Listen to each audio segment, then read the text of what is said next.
Okey, para penonton, kita nak berbicara tentang Islam dan hak asasi manusia. Mungkin kita biasa dengarkan Suhakam kan, ataupun Suruhanjaya Hak Asasi Manusia, yang mana Suhakam ni adalah sebuah organisasi yang lazimnya kita tahulah peranannya adalah untuk berbicara tentang hak asasi manusia dan sebagainya.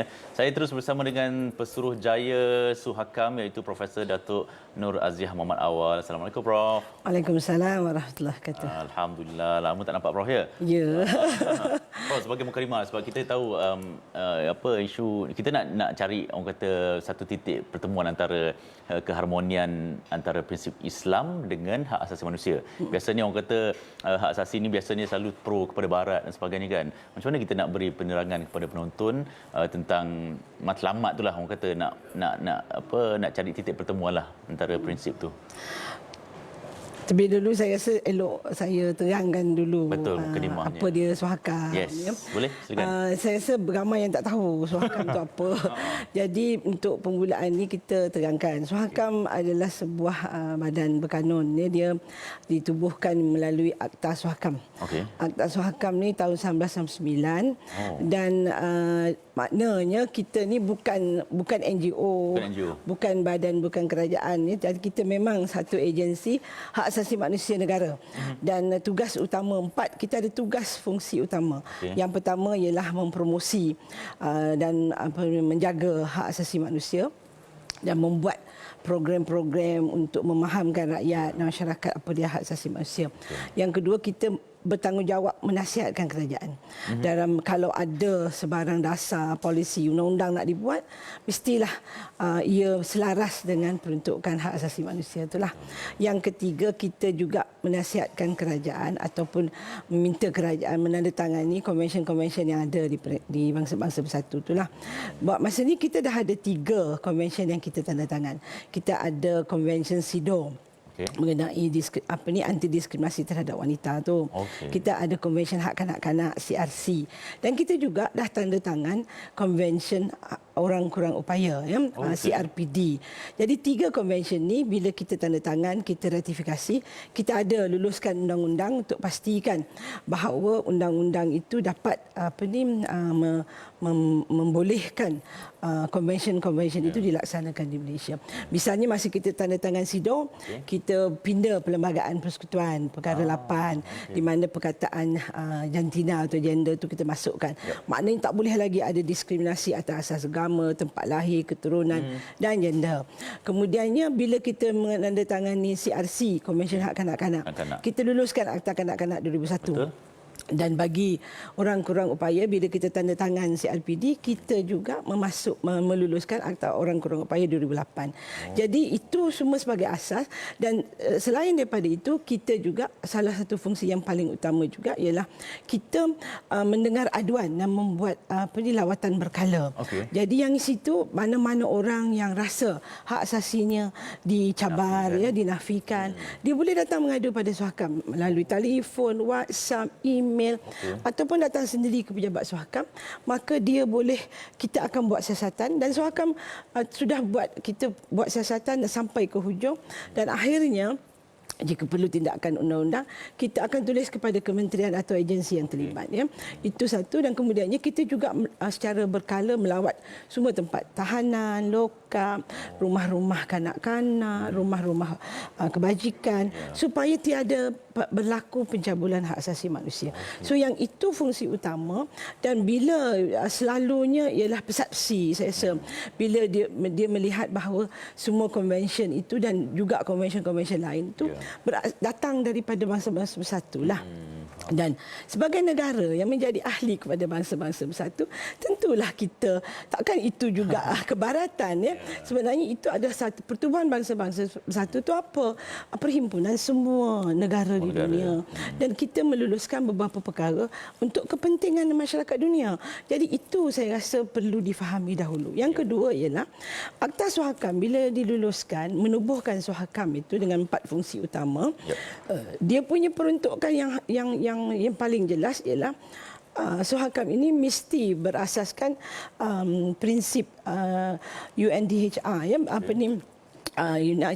Universal Declaration of Human Rights, UHDR. Okey. Jadi bila dia berasaskan, dan yang kedua ialah yang paling utama, Suhakam mestilah berlandaskan prinsip perlembagaan. Betul. Jadi perlembagaan kita perkara 5 sampai 13 tu adalah isu mengenai hak asasi manusia.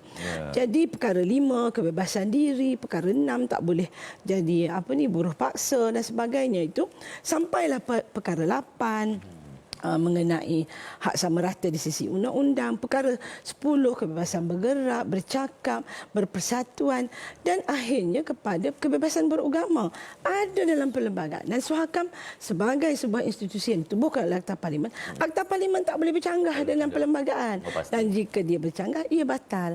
Jadi dari segi itu kita gandingkan UHDR ini dengan apa yang ada dalam perlembagaan.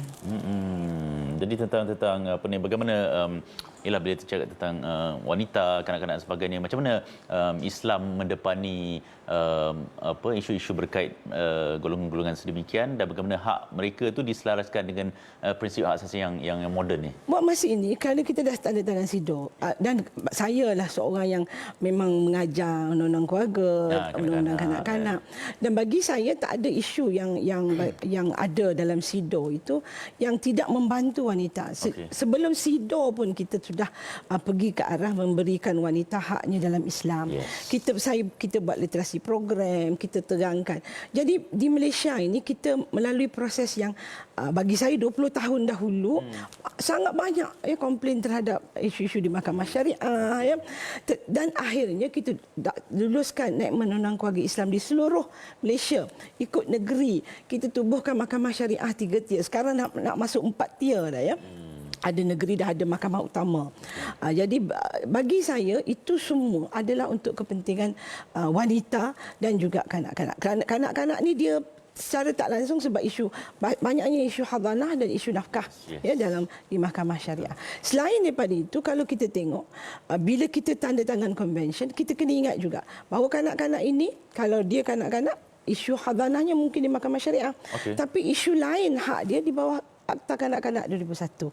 Kita kena selaras. Kita ada undang-undang yang of general application. Undang-undang yang terpakai pada semua orang, tak kira agama bangsa. Dan wanita juga begitu. So kita kena ingat bahawa konvensyen tidak mendiskriminasi wanita, Konvensyen Hak Kanak-Kanak dan orang kurang upaya ini sangat membantu untuk memastikan mereka ini diberikan hak. Dan dari sudut Islam itu kita juga tahu kita ada kalau dalam Islam itu kan perkara hak asasi ini disebut 287 kali dalam Al-Quran.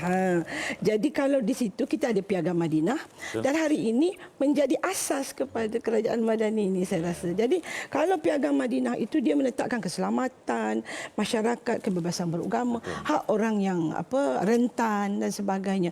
Jadi saya tak nampak apakah yang kita nak katakan sangat perbezaan. Sebenarnya kita kena ambil kebaikan bersama itu. Dan kalau ia tidak bercanggah dengan hukum Islam, maka kita akan laksanakan. Yang penting kita cari titik pertemuan lah. Titik pertemuan.